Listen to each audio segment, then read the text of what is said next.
Hello everyone, so today we'll be discussing the topic which is electric power. Okay, now what do we mean by electric power?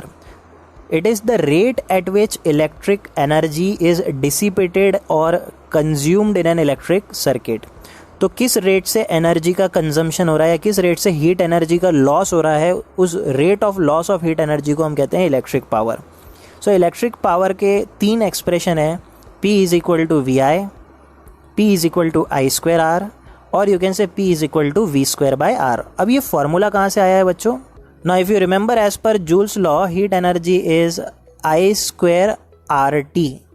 Okay, अब power क्या होता है? Power होता है heat energy per unit time. तो अगर मैंने LHS में डिवाइड बाई टी किया तो RHS में भी डिवाइड बाई टी करूँगा. तो heat energy per unit time को हम कहते हैं पावर. तो ये T से T कैंसिल हो गया, बचा क्या? I square R. So this is the formula of power. In the same way, we have another formula of heat energy, which is VIT. This is the formula of heat energy. अगर मैं heat energy को time से divide करता हूँ दोनों side से, तो heat energy per unit time हो गया हमारा power. T से T कटा तो power का formula क्या हो गया? VI हो गया. तो ये आप देख सकते हो P is equal to VI. In the same way हमें heat energy का थर्ड formula पता है, V square by R into T. अब हीट एनर्जी को टाइम से डिवाइड करोगे दोनों साइड से तो आपको मिल जाएगा पावर. टी से टी कट गया तो पावर का फॉर्मूला बन गया वी स्क्वायर बाय आर. तो ये आप देख सकते हो वी स्क्वायर बाय आर का फॉर्मूला है आपके लिए. सो इस तरह से ये पावर के थ्री फॉर्मूला हो गए. So power in general is heat energy per unit time. The SI unit of power is what. Okay, 9th standard में भी आपने पढ़ा था पावर का एसआई यूनिट होता है watt. Okay, now how do we define 1 watt? So यहाँ पर हम डिफाइन कैसे करेंगे बच्चों? 1 watt is the power consumed by a device that carries 1 ampere of current when operated at a potential difference of 1 volt. तो बच्चों अगर आप ये फर्स्ट फॉर्मूला देखोगे P is equal to V I का, तो पावर 1 वॉट का तब होगा जब वोल्टेज 1 वोल्ट का होगा और करंट 1 एम्पियर का होगा. और यही हमारे 1 वॉट का डेफिनेशन है कि 1 वॉट का पावर तब बनेगा जब 1 एम्पियर का करंट फ्लो होगा due to the cell of 1 volt. So इस तरह से 1 वॉट हो जाएगा 1 वोल्ट इंटू 1 एम्पियर. ओके, अब हम बात करते हैं कमर्शियल यूनिट ऑफ एनर्जी की. ये हमने 9th में भी बात किया था, ये टॉपिक रिपीट हो रहा है 10th स्टैंडर्ड में. So now what is the commercial unit of electric energy? It is kilo watt into hour. This is the commercial unit. और हमें पता है 1 kilo watt hour is 1 unit. और हम किलो वाट आवर को joule में भी कन्वर्ट कर सकते हैं. ये आपने 9th में भी पढ़ा था, ये 10th में फिर रिपीट हो रहा है. तो आप देख सकते हो हमने किलो को 1000 लिख दिया है, आवर को हमने सेकंड में कन्वर्ट किया है 3600 सेकेंड. इस तरह से 1 किलो वाट आवर हो रहा है 3.6 इंटू 10⁻6 जूल. सो ये भी बहुत इंपॉर्टेंट पॉइंट है, आपको कन्वर्जन पूछा जा सकता है, convert 1 kilo watt hour into joule. Okay, so this is all about power.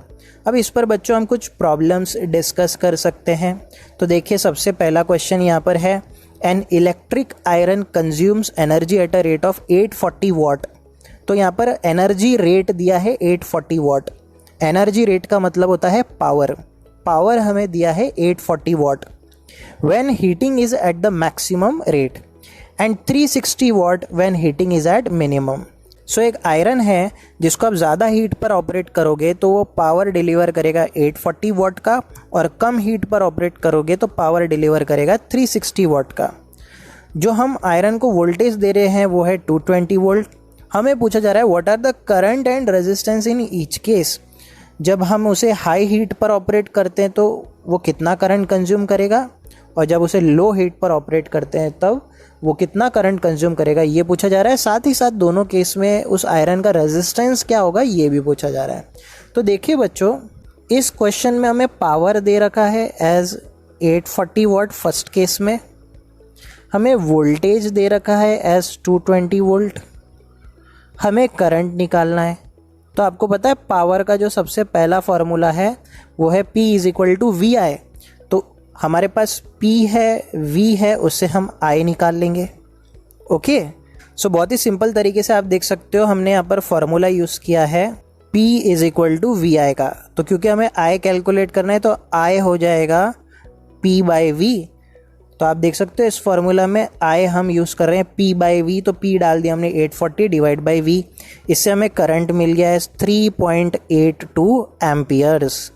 अब रेजिस्टेंस आप ओम्स लॉ से निकाल लीजिए, R is equal to V by I, voltage दिया है 220 वोल्ट, करंट हमने कैलकुलेट कर लिया 3.82, उससे रेजिस्टेंस आ गया 57.6 ओम्स। ओके, अब सेकेंड केस में हमारा पावर है 360 वाट का, तो हमने आई फिर से P बाई वी के फॉर्मूला से कैलकुलेट किया 360 बाई 220, दोनों केस में हम 220 वोल्ट ही अप्लाई कर रहे हैं, तो हमें करंट मिल गया 1.64 एम्पियर।